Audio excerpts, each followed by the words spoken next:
don't know what that noise was. Doesn't the PlayStation have a lot of great first-party exclusives? I think it does. Actually, right now is the best time to do this, because with Ghost of Tsushima just releasing, we're at the end of this console generation. So, rather than me try and do a video like that last one, with just, games I can't live without, how about I just do the exclusives and go through my top 10 favorites for this entire system? Since we are at the end of this generation of systems, and Ghost of Tsushima being probably the last big first-party release, I'm pretty safe to just make that video now. I'm really excited to do it, because while I have talked about a lot of the games I'm holding under my arm right now, there are a couple that I never got to talk about that I really love. This list, just my personal opinion and my preferences and my experiences with these games. Where they rank on my list doesn't invalidate how they may rank on your list. We all have different wants, needs, and experiences with video games. You can leave your list down below. Don't shame me for mine. Don't shame me. With all that said, how about we just get stuck into it? I'm excited. It's been a while since I've made a PlayStation video. It's good to be back. You know why Raycon thinks they're awesome? Probably because their earbuds start at about half the price of other premium wireless earbuds on the market. Okay. Maybe they offer their wireless earbuds in a range of fun colors and patterns. Good for you, Raycon. Way to show off. But do you know why I think Raycon is awesome? Other than the fact that they sponsor my channel every month and it really helps me out. Also because I use these things daily. Even celebrities like Snoop Dogg, Gus Johnson, and Arlo, they're all obsessed with their Raycons. And I'm pretty sure that Arlo doesn't even have ears. I think. Yeah, I listen to my Raycons when I'm out here in the garage, pretending to lift weights, but actually just listening to podcasts. It's good when I'm out here so that I'm not blasting music for all my neighbors to hear and judge me for my taste. Sup, Gary? I work on the internet.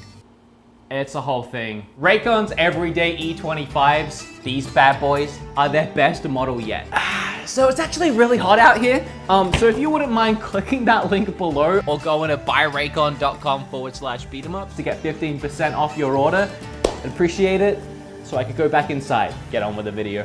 Alright, I'm technically cheating right off the bat. While I do have some special mentions near the end of this list, I didn't just want to throw Astrobot into a special mention, so instead, it's just my unofficial number 11. The PlayStation VR and I have had a lot of good times together. Just none of those experiences were good enough to crack the top 10. That said, this game is incredible. I have reviewed it once already on the channel and went through how much I absolutely adored it, but to summarize really quickly, this game feels like a Nintendo game in every sense, from just the at its core fun gameplay to the cutesy visuals and just the unique approach the developers took to designing each level. If you love all of those fantastic Nintendo platformers and you also have that interest in VR, this is the perfect blend of both of those things. It is by far one of the best VR games I have ever played and deserves to at least be talked about in this video.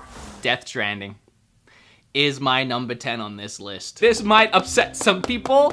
I actually really enjoyed this game. It's not perfect, and it has a lot of flaws, and Chapter 3 is very slow, but there's also a lot I loved about this game. I enjoyed my experience playing Death Stranding so much that when I finally did finish the game, which took me hours and weeks after launch, I wrote up a whole script for a review, and I tweaked that script, and I kept going back to that script, and I just couldn't decide what I wanted to say, because everything I wrote felt like I was trying to justify why people didn't like the game, and it didn't really come together. So I never ended up making the video, even though I did write a script that in the end I was very proud of. What I really tried to tackle in the review that didn't end up happening is why the game is so slow paced. And I feel like if I summarize it, it's not gonna have the same meaning, but here we are. In the world they now live in, Sam Porter is a 1 in a million kind of guy. So when you're given that job to trudge from one side of the United States to the other, it's a dangerous, but also very boring job, which is why he didn't want to do it. And I believe that Kojima wanted you to feel in the first few chapters how boring his job was.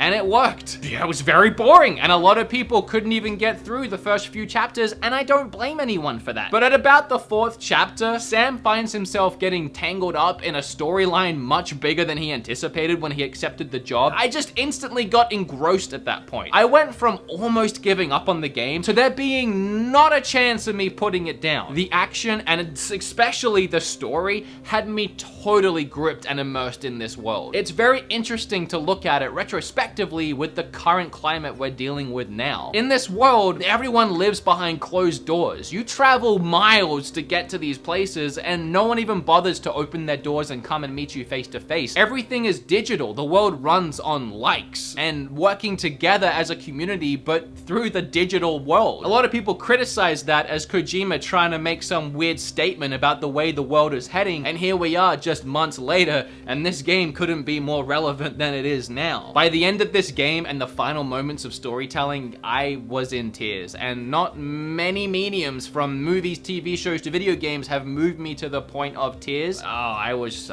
struggling to hold them back. Needless to say, I was invested, and I really enjoyed the game. I'd love to dive further into this game, but I don't know, maybe there's another chance somewhere down the line.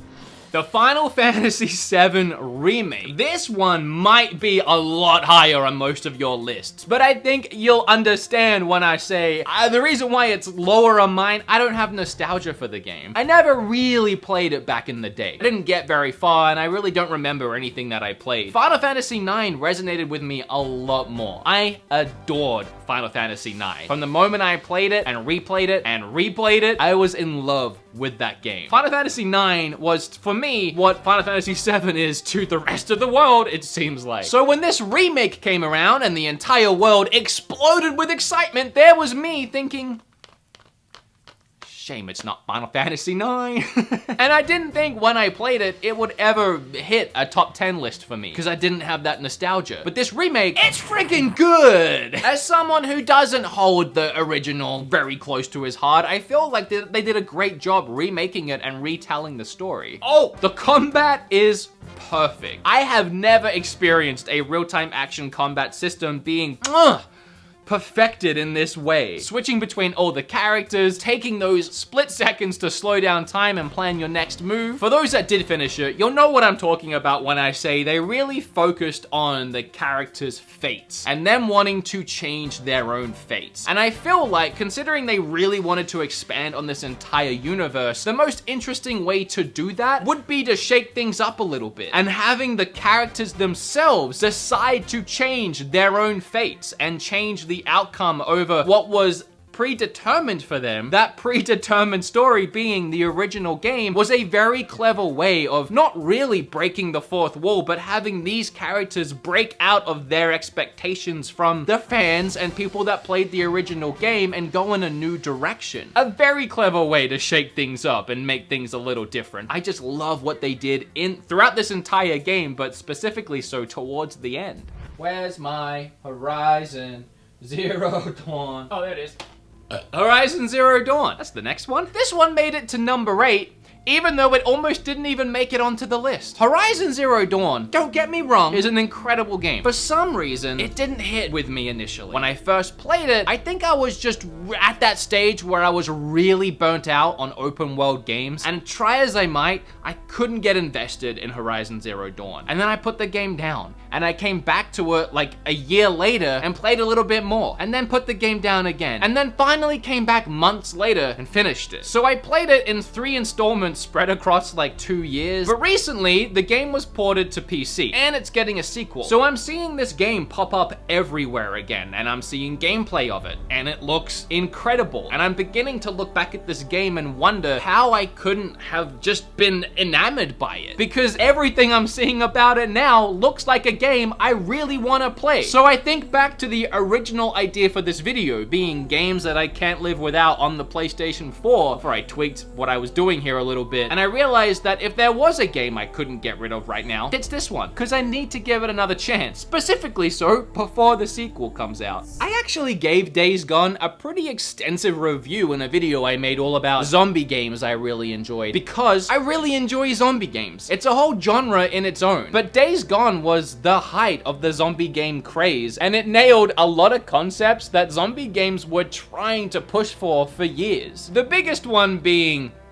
the zombies, the way that they interact with you and the environment, and the sheer amount of them pouring onto the screen at one time. My golly gosh, it is so great to have a good zombie game on the PlayStation 4 and having a console that can process this many zombies running at my face at one time. Now I'm looking at the PlayStation 5 and its SSD like, what? Days Gone 2. Let's step up the crazy. This game also wasn't perfect, and a lot of people couldn't get into it, and I can totally understand that. The game did drag its feet a little bit, especially with the story, but the biggest draw to the game for me, the zombies. It was so fun. It was so fun at its core. I do hope they make a sequel for this one. I just really enjoyed it.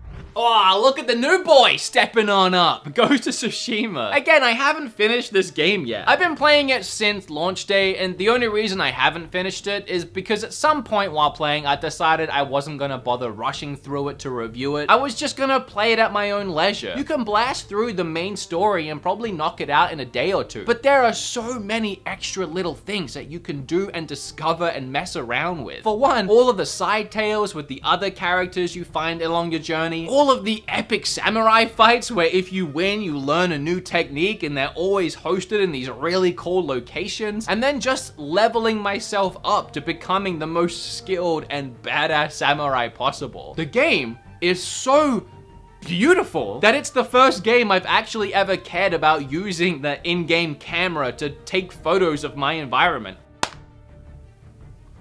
Oh gosh. But in Ghost of Tsushima, I've been doing that all day because it's so beautiful to look at. So many dynamic colors and lightings and weather effects. It is a gorgeous game to behold. The gameplay is also perfect. I don't know what else I could ask from it. I'll say that I have so many different gadgets and abilities and special techniques that even now, halfway through the game, I feel pretty indestructible. I wouldn't say it's a hard game, but it's fun. It's fun in every sense of the word. I hope Sucker Punch takes this game and builds upon it to give us something new, fresh, and even more exciting in a sequel game set in this world. They made Infamous games and all of a sudden they make this? That's such a, I don't know. I'm proud of you guys. Good job. You could be the new Naughty Dog. You keep this up. Good job. I don't know if I could take any PlayStation top 10 list seriously if the person doing the list didn't include Uncharted somewhere. I'm gonna bundle Uncharted Collection and Uncharted 4. I gotta stop breaking these cases today. Just into the same spot on the list. Uncharted Lost Legacy. Just put this over here. And we'll talk about these two. The first Uncharted I played was Uncharted 2. Skipped the first one, and it's a little rough going back to it. That said, it is nice to go back and see where the story began. It really took off running in the second game. Uncharted 2 has one of, if not the greatest opening to a video game ever. Climbing up through this train will teach you pretty much everything you need to know about climbing and dealing with the in-game mechanics for the rest of the adventure too. So both in the story and the pacing and the gameplay mechanics, this first part of the game just sets everything up, teaches you everything you need to know, tells you everything you need to know, and just good luck with the rest of the game. They take that momentum and it just bleeds straight into the third game. The third game, I love it, and it's honestly comparable, if not equal to the second one. It's just that the third one didn't really have that train moment. It didn't really have the equivalent of something new, and it was just more of the same, but that same is so good that I would take more of the same, and I loved it. The fourth is in a whole nother level of video game, and I would say they perfected the game in the fourth. It was just way more cinematic. It was a shorter experience to kind of tie up the end of the Uncharted story. It just felt a little bit more like I was having my hand held through the adventure, and I was sort of experiencing the epic story rather than taking part of the epic story. It was like interacting and playing an incredible 8-hour-long movie and watching the story unfold and having some really cool moments like with the Crash Bandicoot playing the game in the game. That was pretty cool. Maybe my standards were set too high after Uncharted 2. And don't get me wrong, as I said, I love Uncharted 4. 2, 3, and 4, all really great games. Just like the second the most. Hey, I hate still cases. I'm gonna keep this one very short because out of all the games on my list today, Spider-Man is one that I really worked hard on a huge review, and I love how that video turned out. It's like a big retrospective on Spider-Man games in general and my love for them growing up and how we eventually got to here. Go watch that video if you want to hear my thoughts on it. And a reason why it's so high on the list, other than the sheer quality of the freaking thing, I love the swinging mechanic. There's something very therapeutic and relaxing for me in just swinging around New York, and they nailed it in this one. It's the best swinging in a Spider-Man game since the Spider-Man 2 movie game, and I go into all the reasons why in that freaking video. But if you haven't played this one, you're missing out, and I can't wait for the Miles one that's coming on PlayStation 5. Oh, it's gonna, Oh, Persona. I know it's on PlayStation 3 as well. Well, actually, Royal didn't go to, yeah, I'm totally in the right. I haven't even finished it. I know, I'm a fake gamer. I'm a fake. I adore the Persona series. Persona 4 is by far my favorite JRPG of all time. Hands down, period, full stop. I sunk 50 hours into Persona 5 and I loved every minute of it. But it was at a time where Kim and I just began dating when this game came out, and I was flying a lot from Texas to back to Canada, back to Texas, back to Canada. And I actually, when I was flying back and forth, took my PlayStation 4 with me in my bag every time because I was trying to play this game. But it just kind of all became a bit much, and I just didn't have the time, and I forgot that I was playing the game, and then months went by and I realized I had never finished it. And just when I thought, oh, it is time to get back into that game, they announced this. I can't tell you how insanely excited I am to play this game, but it's like 150 hours long. I don't have time. I should probably talk about the game itself. So in Persona games, you find yourself playing as a bunch of school kids who suddenly find themselves stumbling in this dark, surreal world where they have abilities and they can help shape the real world via this surreal world. And Persona 5 focuses on hearts and people's true characters, who people really are and how they really feel underneath their facade. And while I do love the story in these games, and I also adore the JRPG combat in these games, what really gets me is the real life sim management element to the games. You play on a day and night calendar cycle over the course of about a year, and each day it's up to you what you do, where you eat, who you talk to, what relationships you decide to build, and I love it so much and need to finish it. And weirdly, for as big as they are and how popular they are, I feel like they don't get enough love. Play it if you have a spare 150 hours. What needs to be said about Last of Us Remastered? Yeah, maybe it's a little bit of a cop-out because technically it's a PlayStation 3. Shut up! Don't care. The storytelling is incredible. The characters are so rich and their development throughout the game is just awe-inspiring. The visuals for the time were fantastic, and even now they hold up really well. But when it all comes down to it, it's that gameplay. The thing that really blew me away playing this game for the first time was how non-scripted everything felt. I don't have gameplay at this moment, so I don't know what my editor is going to do, because this is something that happened to me, I don't know, 7 years ago on my PlayStation 3. But I remember going into this one area full of enemies, and I was sneaking around, and I saw Ellie pick up a brick, and she was just holding onto it. But the enemies caught on to me being there, and they started to shoot at me. But then I ran out of bullets in my gun, and it started clicking. And the NPCs heard the sound of my gun clicking and started walking towards me because they knew I was out of ammo. And something about that moment 7 years ago blew my little mind. But what made it better was I charged at them to try and start beating them down fisticuff style, and right as one of them tried to come up behind me, Ellie threw that brick she was holding and caught him in the side of the face. Took down that guy, turned around, took down that guy. It felt like a moment that would be really hard to try and replicate or get gameplay of now that it happened 7 years ago. Even now, I can't think of many games that have given me that same experience. And yes, there was a sequel, and yes, it improved on the gameplay in many ways. But this gameplay to me was so ahead of its time that even those improvements now, like adding a dodge mechanic, doesn't really change or shake up that original core format too much because it doesn't need to. It's perfect the way it is. So yeah, it's a little smoother now in the sequel, looks a little flashier, but the same game is still there. That's how good it was. Okay, before number 1, I said I'd do some special mentions, so really quickly, Gravity Rush, both the first one remastered and the second one, Detroit Become Human, was really great, and then Ratchet & Clank, which, so close to almost making the top 10. Oh, but the number 1, my favorite game, and you could probably guess it because I haven't talked about it yet, and it's kind of obvious, but Knack 2. Yes, I love Knack 2. No, it's not Knack 2.